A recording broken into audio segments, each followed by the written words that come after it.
It's been a couple of weeks since Furiosa has released in theaters, and it isn't doing very well. If you're like me, you probably skipped seeing it opening weekend because you had some reservations, a few questions that you needed answered. Is Furiosa another girl boss movie? And is it worth your time and money to go see? Should you see Furiosa in theaters before it's too late? So stick around, I'll tell you what you need to know and give you my thoughts on the movie as a whole.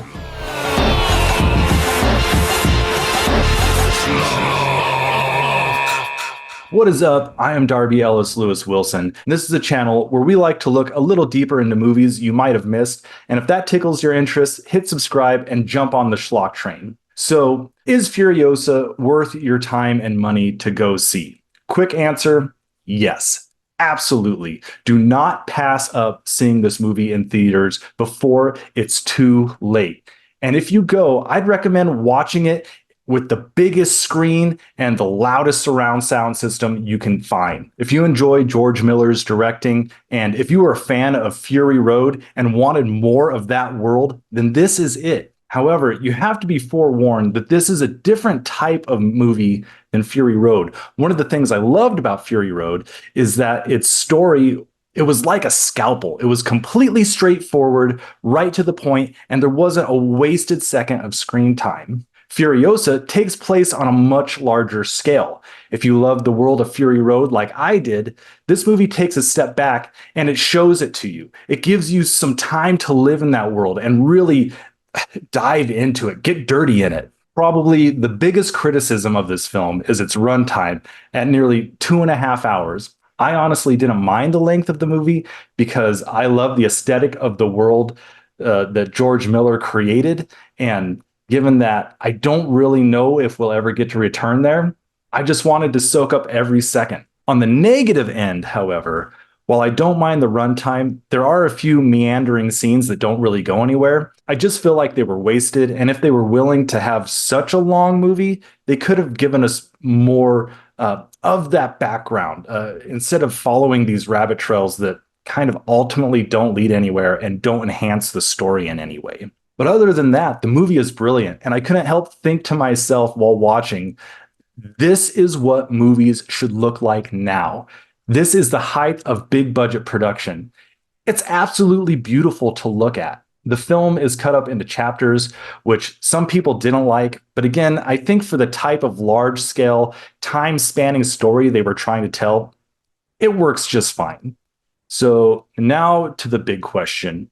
Is Furiosa a Mad Max Saga just another girl boss movie? Well, yes and no.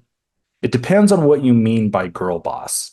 If you mean a story about a woman that is categorically unlikable because she's pushy, crass, or completely selfish, because those are thought of as emulative of male protagonist traits, no, it's not. Not at all. The character Furiosa definitely has struggles throughout the film. She has to take help when it's given, and she definitely knows she can't do everything on her own.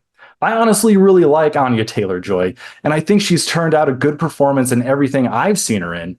The Witch, The Menu, The Norseman, and the Furiosa is no different. Chris Hemsworth turns in a great performance as well, and it's really awesome to see him do something similar enough to the Thor character to feel familiar, but completely different enough to not pigeonhole him as an actor. I mean, he totally looks like Thor, except he's got a fake nose on, which is nice. He's a great villain in this movie. But is Furiosa a girl boss in the sense of a Mary Sue, a character that is automatically good at everything without explanation? And sort of yes. There's minor spoilers here, so turn away if you need. But this all happens at the very beginning of the movie, and I think anyone with common knowledge or who knows the basic gist of the premise already knows this. In Fury Road, when Furiosa finally meets up with the last people of her homeland, the Green Place, they're all a bunch of badass biker chicks, which is totally okay because the implication, if not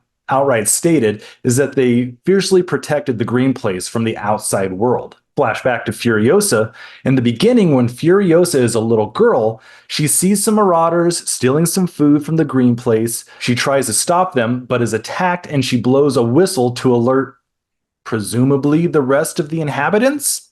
While everyone in the green place hears the whistle, the only person who reacts is her mother and her mother's friend? Her mother pursues the marauders and is completely badass the whole time. It would explain why Furiosa is strong, capable, and competent. But who's her mother? The impression I got from Fury Road was that the people of the Green Place were all somewhat ruthless when it came to keeping the place a secret. So it would make sense if they were all trained warriors of some kind, but when the warning whistle is blown, the rest of the town does absolutely nothing. So to me, it really undercuts the whole purpose of the film to tell us how Furiosa became Furiosa. How did she become strong, capable, and competent? She must have inherited it from her mother, but who is she? Is she a town guard? An average citizen of a warrior culture? I don't really know. It seems to imply that just anyone from the wasteland could be a dangerous warrior.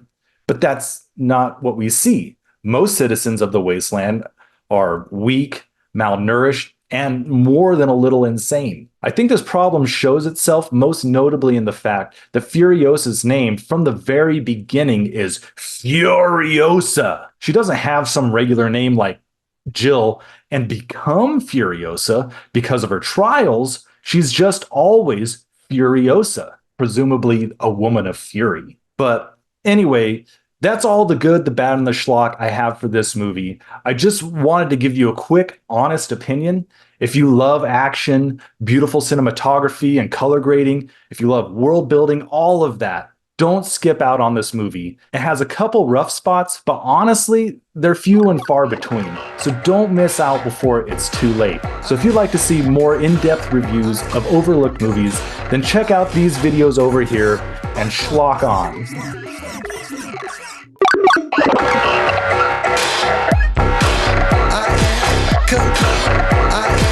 Come